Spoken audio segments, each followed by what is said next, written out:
This moment took no longer than 5 minutes. It happened when I was,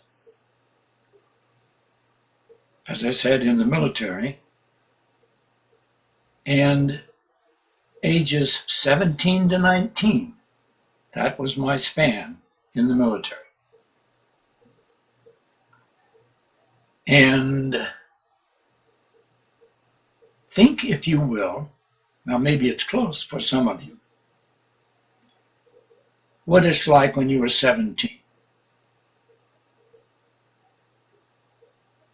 Try to bring yourself as close to that as you can. 17 years old. At 17, I graduated from high school and immediately enlisted in the Marine Corps, went off to boot camp for 16 weeks, and it was an instant change overnight. I left home and really never returned. My way of saying that is expressing that conviction. Only those who leave home ever really find it. That's because it happened to me. I left home, never really returned. Yes, physically I did, but I was then living in what I was doing, and that was home. So, I went off. It's different from those who go to college, as all my other friends did, from grade school. Because when you go to college at that age, yes, you leave home physically, and they're different people, and that's significant. There's no doubt about that. But it's not the same, because when you do it by going into the military, particularly into the Marine Corps, enlisting, as you're choosing to do this, your environment changes instantly, all at once. And if you go off to college, you're basically taking your cocoon, the same cocoon, still, you're living in it, with you. Not so in the military. In the military, you switch cocoons. Yes, you go off, as I did, to San Diego, another part of the country and people, but it was the task and the mission and what was happening there in boot camp for 16 weeks. It's not even that long anymore. It's only 12 now, I believe. And when I came out, it was another world. So, think for yourself about that as one of the dimensions. The other is that there are fewer words you have when you're 17 or 18, and your concepts are not as formed. So you experience things with a mixture of feeling and thought and just basic raw response. And that kind of colors everything, and you don't really put it into the kind of worded context that leads to understanding. And then it's busy happening morning, noon, and night every day, and then the next day, and the next day, and the next day. Then you forget about what happened even 2 or 3 days ago because you're so, it's so important to handle whatever you're dealing with at the moment. So you have it now. The contextual change, totally different, but important to understand. The age, 17 to 19. And then, this particular instance only took about, as I say, 5 minutes. And then, basically, you could say, boiled down to a word. That is the challenge. So here we go. I will start by quickly indicating that after boot camp, 16 weeks, I went home on boot leave. And that was where the first inkling, it dawned on me, that a change was taking place, because I was asked by my mother when I was home on boot leave, in between where I had come from and where I was going, well, don't you want to go see? And then she would mention the name of one or two of my friends. And it wasn't that I liked them any less, it's just that my life was now filled with people that neither my mother or father or anybody else knew about, and it would be hard for me to even try to describe the different people and things that had happened and what had mattered. It just seemed like, well, that's part of it. It's part of the military, and that's what I do, and I've got to report for duty for so and such and so and such. Such and so. um, so, but that was an inkling that why wasn't I able to talk even about the things that had happened in much detail, because I didn't have the words and the ideas and the understanding. And why didn't I feel like I should go talk to my friends? Because my friends that I'd known for, let's say, 12 years, okay, all high school, grade school, they were occupying a different place, and I was in another place now. So after boot camp, I was then sent to Airman Preparation School in Jacksonville, Florida, where you're trained, that is, all those who are then going to be in the air wing of the Marine Corps. That prepares you for that. Then after that, I was sent to Olathe, Kansas, and trained as a control tower operator. Then after that, I was sent to my first duty station, actually missent, because I'll explain it as quickly as I can, and here's where it gets tedious, but it's important. As I checked into the base where we were going to be told which base we would then go to next and be stationed at permanently, I was told that come with my sea bags, get them packed, my sea bag packed, and that I was going to get on a truck with 3 other people and be taken to that base, which was further away in North Carolina from Cherry Point, a military air station, and I was going to another air station in Edenton, North Carolina. Had my bag packed and be there. I did that. When I got there, got off again, come out, sergeant has a list of paper, has his paper and all our names on it. He says, okay, what's your MOS? Your military occupation specialty. And they give him so and so on. I said 6711. This puzzled, he said 6711? That's control tower, air control. I said, all right, isn't this Marine Air Control Squadron 5? He said, yes, but not the kind you've been trained as. You've been trained as a tower operator. This is ground control intercepts. Radar scopes doing ground control intercepts of aircraft to protect the air defense identification zone around the continental limits of the United States. Okay. So I said, oh, well, then how do I get a transfer? He said, if I knew that, I wouldn't be in this squadron myself. Not a good sign, but it was my squadron. There was no way to change it.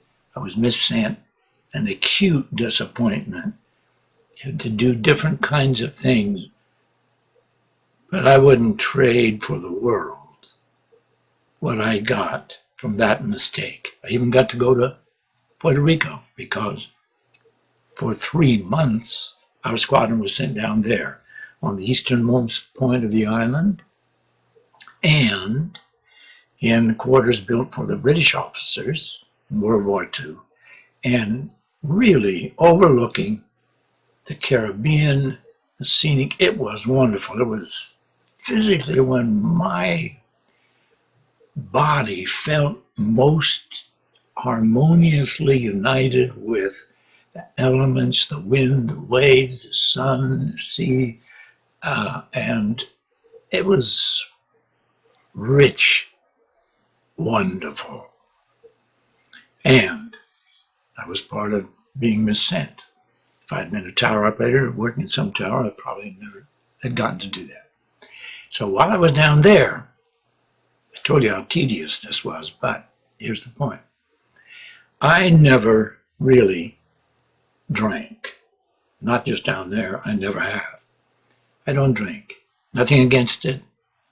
Boy, have members of my family learned how to drink. Starting with my father, my brother, and so on. My kids. But I never did. But when you go down there, and again, now remember, you're only 18. There's not much you can do if you don't know the language. So I would go to the bars on Liberty with my buddies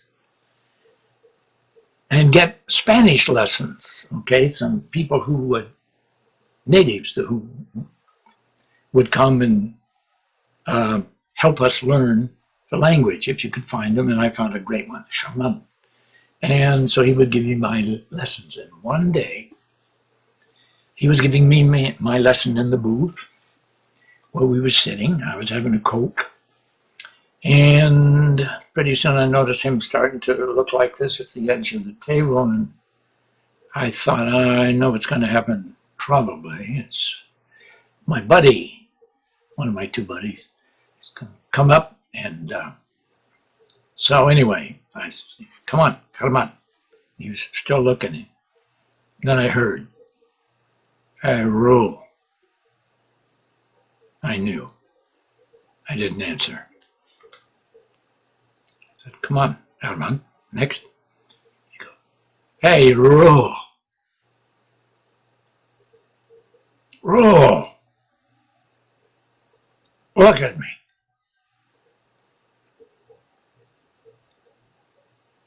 I'm drunk. I said, I can see that, Burke.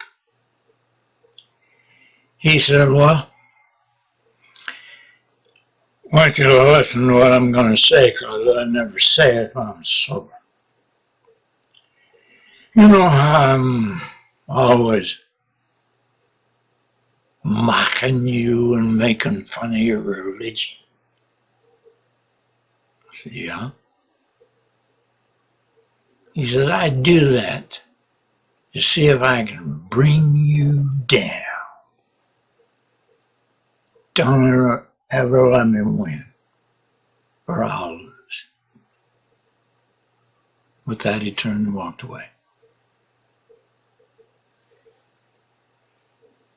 That's a little of the texture and the manner. We never spoke about that again.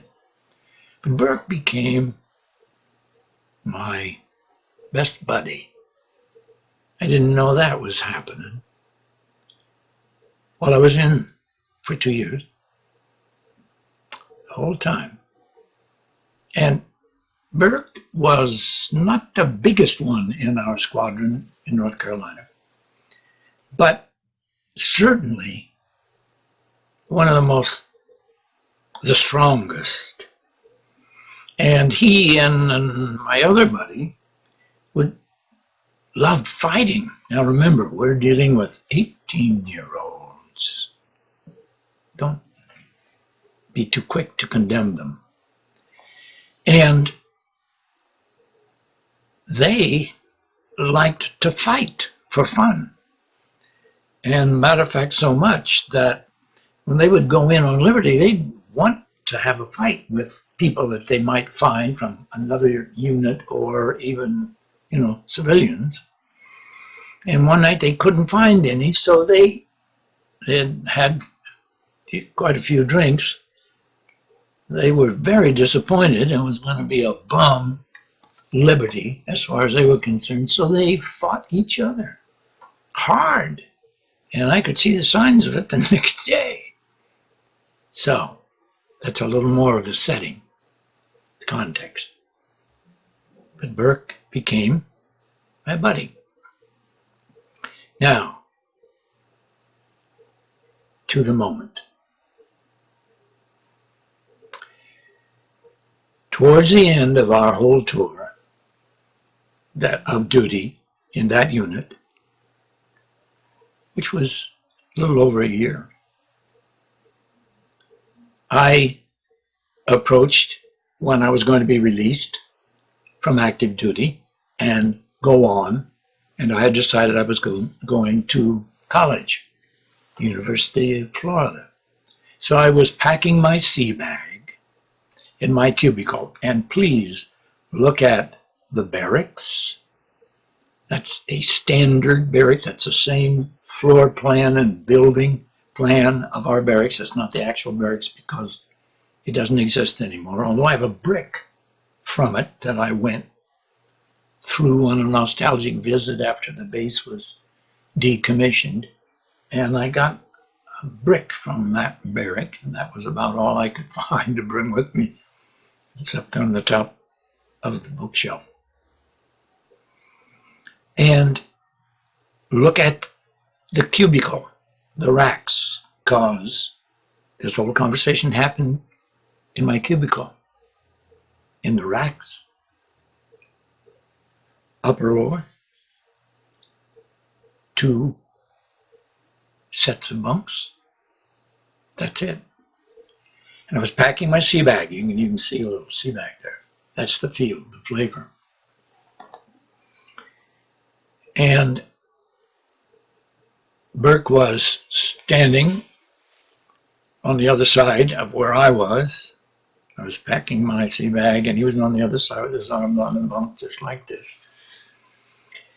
And then the loudspeaker said, "Duty section muster! Duty section muster on the road." And so I heard that, of course, and I said, "Hey, Burke, they just called duty section muster." I knew he was on duty and needed to make the formation. He said, "I heard it." I said, "Well, I'm sure you did. You better go." He goes, "Mm-hmm, mm-hmm. I'm where I want to be." I said, well, that is really great. But the colonel wants you out on the road. And if you aren't out on the road and you miss that formation, you will be on report and the colonel will have your rear end in the brig for 2 weeks. He didn't say anything. I, of course, was conscious that I was going to be leaving, but it hadn't really registered in any unusual way. I mean, that's what we would expect. Leavings with everybody as they mustered out to go on with what their next duty was, or to do something like I am, where you're going on back into civilian life. So I was packing my sea bag, packing a little more. All of a sudden, Burke said, "Hey, Rule, I think I'm crying." Boy, suddenly that stopped me, slowed me down, but I didn't stop and kept on, but slowed my pace as that landed in me. He said, "Hey, Rule, I think I love you." That did stop me. I had no idea what to say or do. He said, "Look at me." Oh boy, look at him. I am telling you, my eyes would not move. He said it again. "Rule, look at me." I looked at him and he was smiling. He has a cockeyed, wonderful sense of humor anyway. And he was smiling and crying really a lot. He said,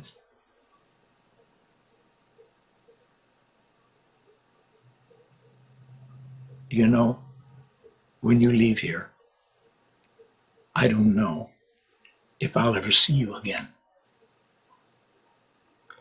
He said, I, I don't know what you're going to do. He said, "I know you're going to college and you're going to enter the ministry, but I don't know if we'll ever see each other again. But I do know this. Whatever you do, and wherever you go, there will be some times when you wonder if anyone does love you. And because I made you look me in the eye when I told you that, you'll never forget this.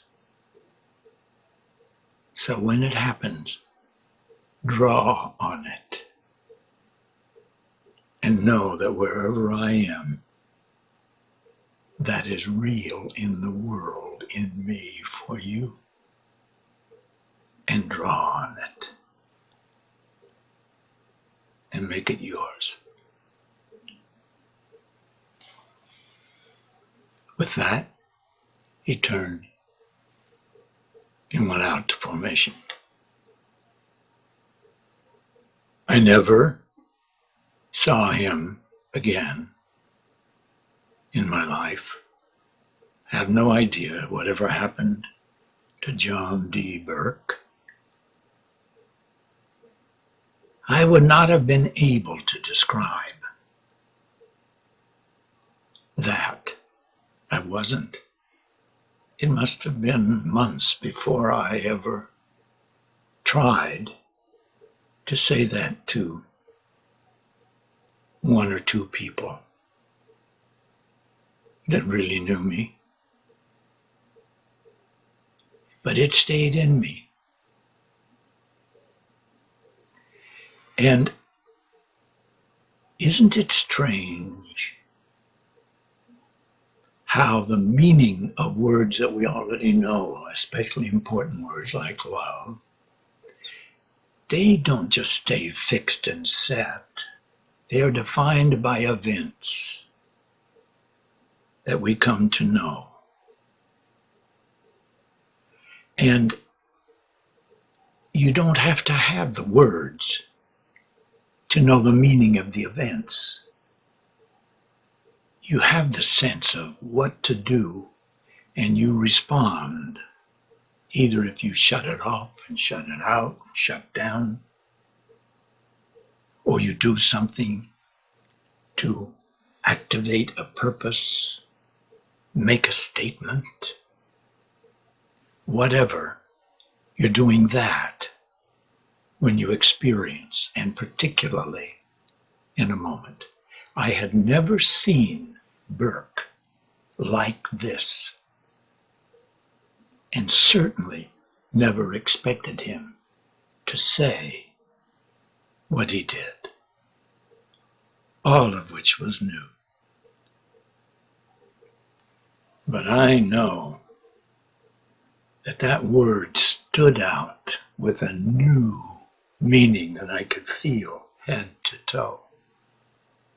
What did we ever done but live through a whole bunch of life like 18 and 19-year-olds do? Talking about things good, arguing, sometimes really having the kind of disagreement I told you in the Puerto Rican bar when he comes up. And your understanding of life is deepening and broadening. That stood out. It's never left me. Like a boulder in a Colorado stream, it just became more what it is over all the years. And maybe like switching the metaphor, like something becomes purer and truer and has more light, that it shines on everything and makes more meaningful. That's what moments do. These were, as I said, primarily moments that I saw firsthand someone else go through, as I did here with Burke. They've left traces in me that opened many doors and played a big part in my interest, my ever deepening, everlasting, ongoing interest in experiencing. It is always bigger, always more alive, always leading to more than you had any way of knowing would ever be. On to the next.